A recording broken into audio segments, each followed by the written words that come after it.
Assalamualaikum warahmatullahi wabarakatuh. Alhamdulillahirrahmanirrahim. Kita jumpa lagi dengan sambung sharing dari tajuk multiple intelligence.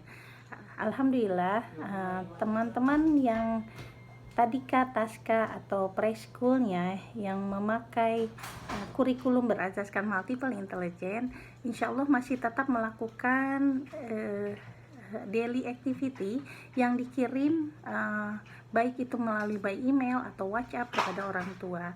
Nah, mungkin ada sebagian dari orang tua bertanya-tanya, kenapa tidak banyak worksheet, kenapa banyak sekali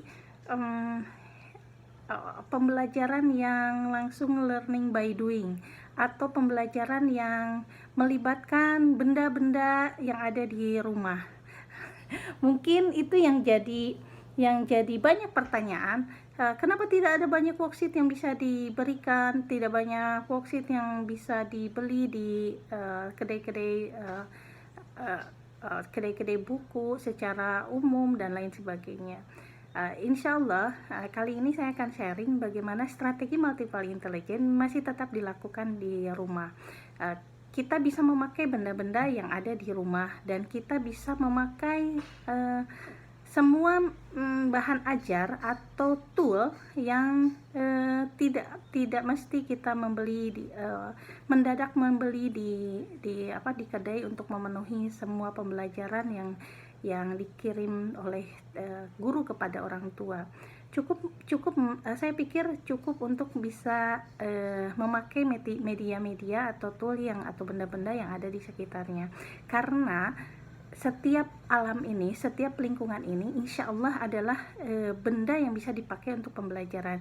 Jadi worksheet bukan satu-satunya tool untuk menstimulus anak-anak. Jadi pastilah cikgu sudah memberikan pengarahan bagaimana stimulasi multiple intelligence ini diberikan kepada anak-anak kita, dari mulai stimulasi prabaca, pratulis, prahitung, dan bukan hanya 3 aspek saja atau tiga subjek saja, baca, tulis, hitung, tapi berbagai kecerdasan memang harus tetap distimulus. Jadi fokus kita tidak hanya apakah anak boleh baca, boleh hitung, dan boleh tulis, tapi dari aspek-aspek lain, dari elemen-elemen lain, dari subjek-subjek multiple intelligence, masih banyak yang lain yang harus distimulasi. Karena dari setiap anak yang kita punyai, atau setiap anak yang adik beradik saja yang di rumah itu tidak sama, karena setiap anak walaupun ibu dan bapaknya sama, setiap anak punya kekhasan tersendiri, setiap anak punya keunikan tersendiri. Jadi step yang harus kita lakukan di usia 0 sampai 7 tahun adalah menstimulus semua kecerdasan.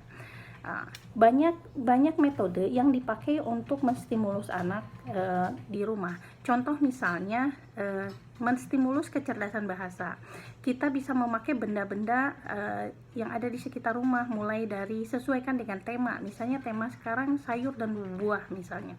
Kita bawa carrot kah, chili kah, bayam kah, atau apapun benda yang ada di rumah, dan sertakan dengan tulisannya atau ABCD-nya, dan itu masih bisa kita pergunakan. Ini adalah chili misalnya, ini adalah carrot dengan tulisan atau kalau bahasa Indonesia wortel berasal dari huruf W atau W, atau carrot dengan tulisan berawal dari huruf C, dan lain sebagainya, dan banyak lagi. Yang kedua, mungkin stimulasi multiple intelligence untuk kecerdasan linguistik bisa dengan storytelling. Sesuaikan kan dengan tema. Lalu dengan puzzle, bercerita lewat puzzle itu bisa kita lakukan. Menebak kosakata, menebak kata, misalnya mencari suku kata yang hilang di usia misalnya usia tadika, tentu saja bukan taska.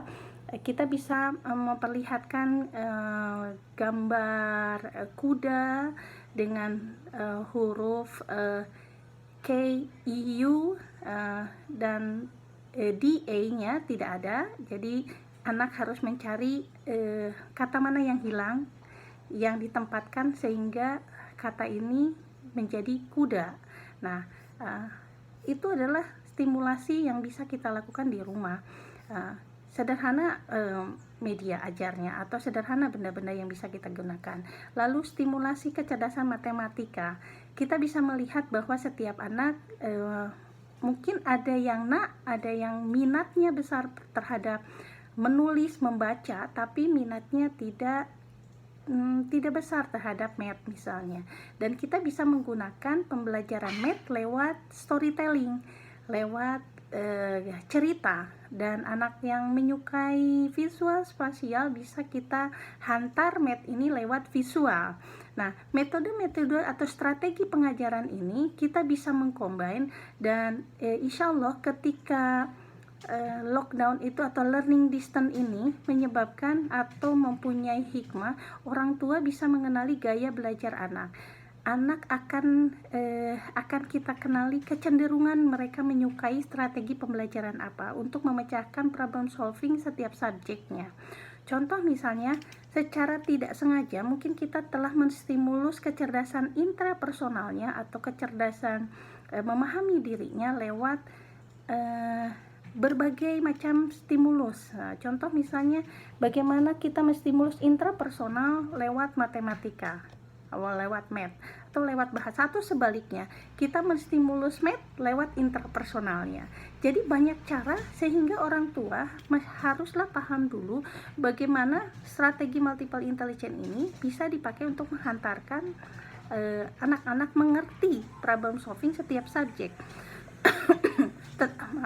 Jadi tidak kalau kita memakai banyak worksheet dan itu tidak ada yang khas untuk anak kita, sehingga jika kita bandingkan anak satu dengan anak yang lainnya, anak yang satu worksheetnya setelah selesai halaman 1 sampai halaman 10 misalnya, tapi anak kita tak atau hanya 1-2 halaman saja sudah selesai dan tidak mau menyelesaikan, atau dia nak main, atau dia sudah tidak ada fokus. Nah, ini menyebabkan tidak semua anak bisa well done. Karena kenapa? Strategi yang dipakai adalah tidak khas, tidak untuk dia. Mungkin anak yang fokusnya besar, anak yang fokusnya lama karena kinestetik motorik, gross motornya misalnya dia masih harus distimulus, itu pasti fokusnya lebih lama. Tapi untuk maksud saya fokus untuk duduk diam mengerjakan worksheet. Tapi kemudian apabila anak kita high energy dan kinestetik, dia berlari-lari, dia sekejap saja duduk, sekejap saja dia berjalan, sekejap duduk, sekejap dia ini, itu, ini, itu, sehingga kita pastilah tidak sabar menghadapi anak kinestetik. Nah, jika kita memakai strategi pembelajaran dan kontennya, tema dan subtemanya telah diberikan oleh sekolah, kita tinggal menyesuaikan bagaimana tema dan subtema atau daily activity ini bisa efektif masuk ke dalam kepahaman anak. Itulah keunikan dari strategi multiple intelligence. Mudah-mudahan ayah dan bunda, ibu dan ayah, atau parents semua, modal utama dari strategi pembelajaran multiple intelligence adalah sabar dan keinginan tahuan dari kita, gaya belajar apa, strategi pembelajaran apa yang cocok, yang match, yang sesuai dengan anak kita. Itulah keunikan dari multiple intelligence, karena multiple intelligence bisa support terhadap keunikan anak-anak kita. Salam semangat dari saya, insya Allah. Mudah-mudahan kita bisa jumpa dalam seminar-seminar berikutnya. Insya Allah setiap peristiwa pasti mengandung hikmah, dan skenario terbaik selalu adanya dari Allah. Pergunakan masa lockdown ini untuk mengenal dan full bonding terhadap anak kita. Assalamualaikum warahmatullahi wabarakatuh.